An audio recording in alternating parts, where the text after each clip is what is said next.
All right, everybody, welcome to today's video. If y'all haven't already, go check us out at doityourselfhunter.com. We got some stuff over there for y'all to go check out. But it's gonna be kind of a short hunt today on this video.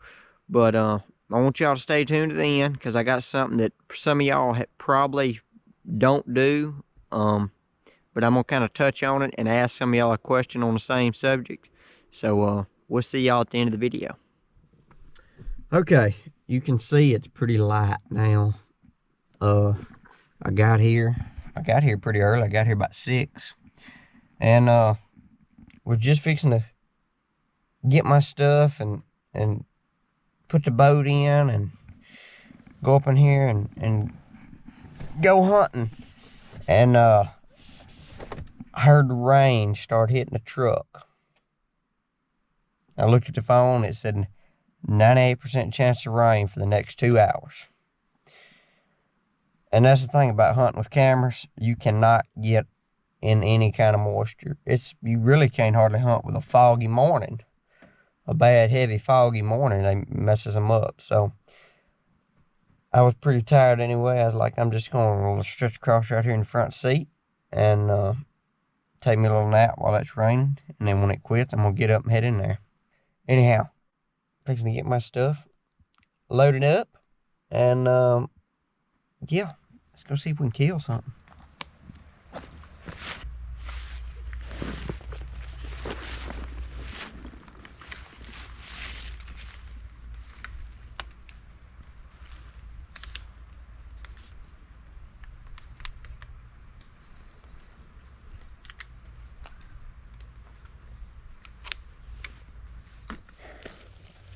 I just got up here in this spot.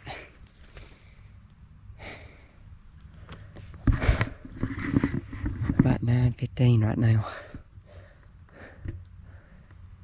Man, I'm breathing heavy. I just took off my, had that dang pullover on. It's getting way too hot for that. Just took it off, stuck it in my pack. Anyway, I got up here. This is a spot Jeremy. He hunted this last year and seen some pretty dang good deer.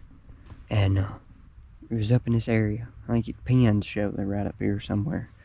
But I'm pretty much gonna do the same thing he was doing. I'm just gonna ease up through here, set a while, ease up, set, ease up, set. Maybe get a chance at old big buck. We'll see. They should be chasing. That's the main reason I want to be down here right now, even though it's gonna be 70 degrees today, is one, the moon's right. Good for daylight movement, and the rut's on. We got 2 of the 3 factors. If we had really good weather, it would no doubt be on for sure. I'd be down here a lot longer than what I am, but I'm only gonna be down here for about 2 days, and hopefully we can drag a big buck out of here before we leave. We'll see. I got I'm in the old canoe, so maybe I can give another big buck a boat ride like I done in Kentucky. We'll see.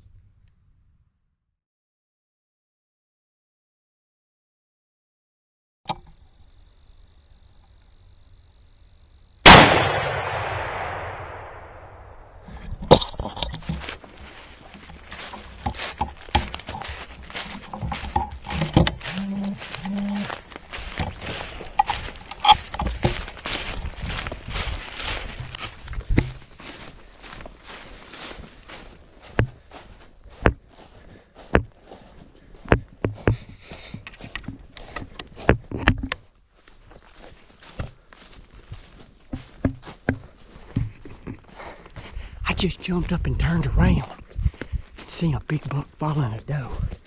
Dang it, Tacticam didn't come on a gun.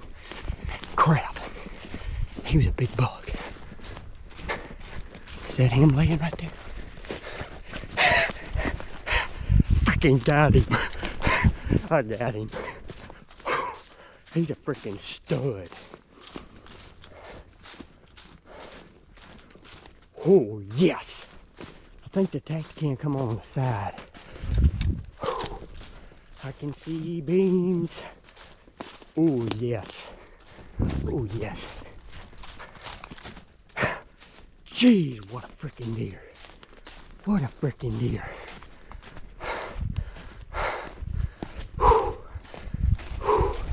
Look at the body on that dang deer.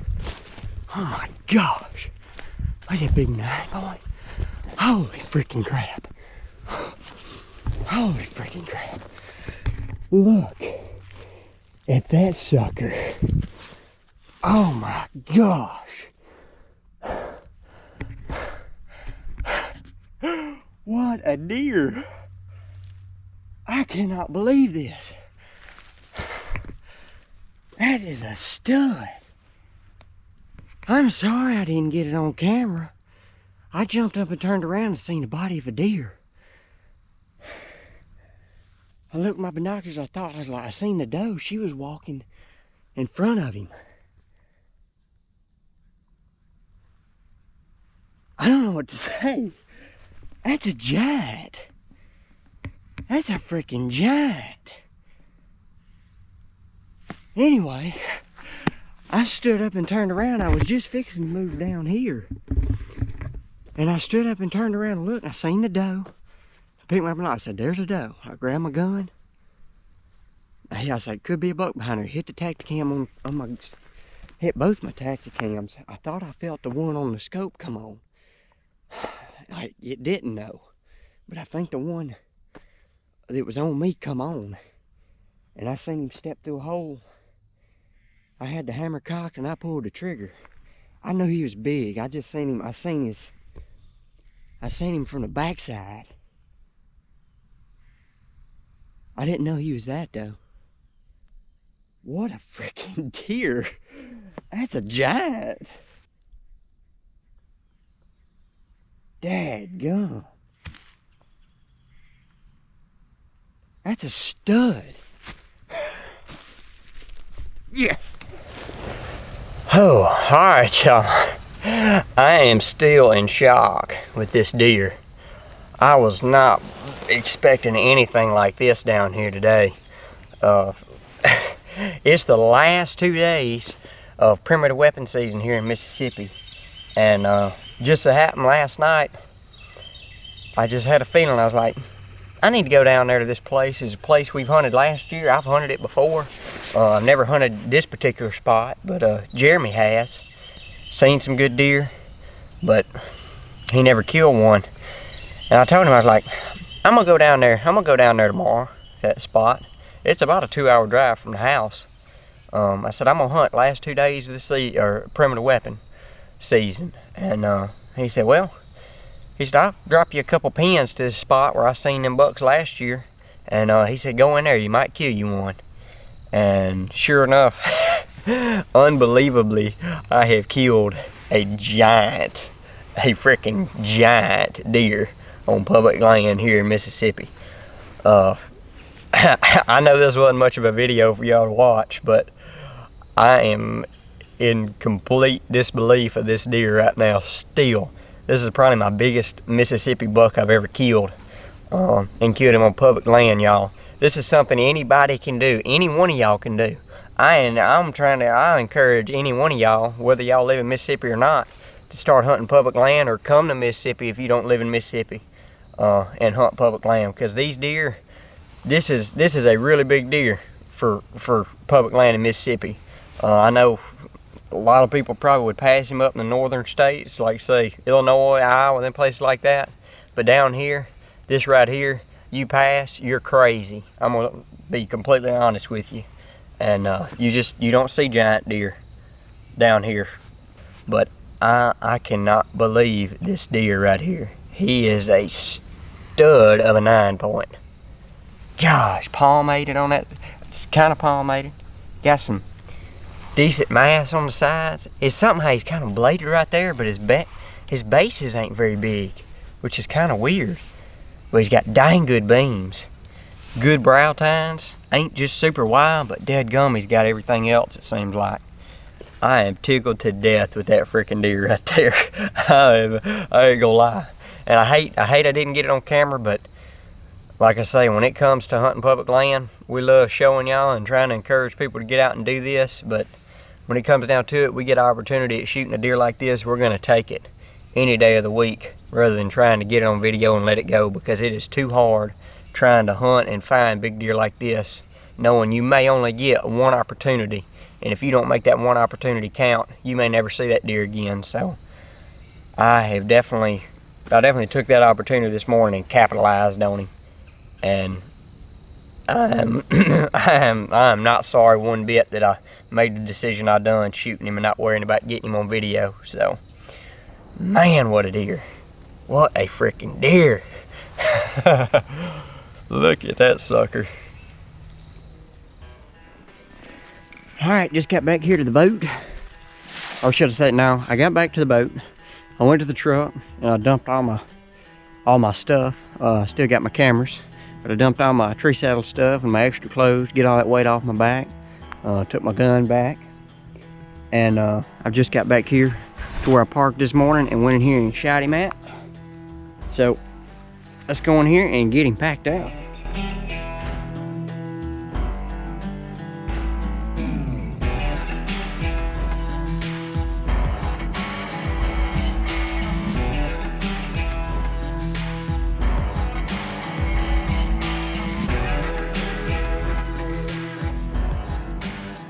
Got a little bit of a ditch to cross. I got one log to cross on. About 80 pounds on my back. Nothing to it.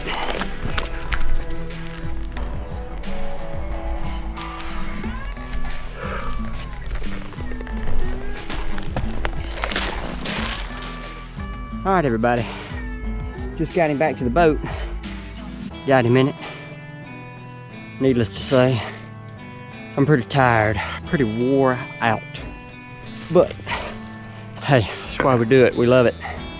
We love doing it. You get to kill deer like that on public land. It's a challenge, but it's fun. Didn't say it earlier, but I get to give another buck a boat ride in the old canoe right here. Appreciate y'all joining. We will see y'all on the next one. All right, everybody. I know I really hate I did not get the shot on video there, but like I said, the Tacticam did not come on the scope, which would have been the one that was facing the deer, not the one that was facing on me. But anyway, it is just the way it was. I don't regret it one bit. Even if I probably would have known it didn't come on, I probably still would have shot, because I knew he was a pretty dang good deer before I shot. But anyway, what I kind of want to touch on is just kind of keeping a log, okay? Just over years, over time, you keep a log of stuff. You see a big deer or something, you write it down, weather, you get pictures of stuff. That really is kind of what helped me kill that deer, because like last year, we hunted down there in that place, and Jeremy hunted it, and he seen, some good deer. And on certain dates, he said, I seen him these dates, and I seen him in this area. And just so happened, that was, the dates were right there pretty close to when he seen those bucks last year. And I was like, okay, here's the dates. They're really good. The weather's not the best, but we got primitive weapons still going, and the rut should be happening. And, he knew exactly where they was going to be, or he said they should be. He said, I seen several bucks in this thicket right here last year. So with all that, I just took a chance and planned on staying a couple days, but I didn't really have to stay more than a morning. So, but my question is how many of y'all keep a log book or something like that, when you see a good deer, get pictures of a good deer in daylight or something like that? Just how many of y'all keep one of those to look back on? Like in 10 years from now, you can look, okay, certain dates, there's always bucks moving, or a buck gets killed, you write it down. Okay, say from 12th to the 15th of a certain month, there's been several deer killed. I've seen several deer, got pictures of good deer all in that time frame. And once you get to building a log like that, you get to you get to, seems like it makes hunting a little bit easier. Because if I would have known nothing about that this year, if we would have never went down there and done that, or seen what we seen last year down there, I probably would have never killed that deer. Because like I say, I would have never known where to go. Wouldn't have known what the dates were, or any good time of year that they were moving, or the bucks were up moving. But since we kept that and had it wrote down, all you gotta do is look back over it and say, okay, here's the dates, here's the rut, you need to go do this certain time, and here's where you need to go. You know, that's definitely something, if you're not doing, you need to start doing, because over time, you think it's work right now, but 5-10 years down the road, you're like, man, I'm glad I done this then, because now, you know, it makes it really nice. So, you know, that's just kind of what I want to leave with y'all there, and to think about. And like I say, y'all comment if any of y'all have already been doing that, and if you have been doing that, comment how many years you have been doing it, because I'd kind of like to know. But you know, until the next one, we appreciate y'all watching, and y'all take care. We'll see y'all next time.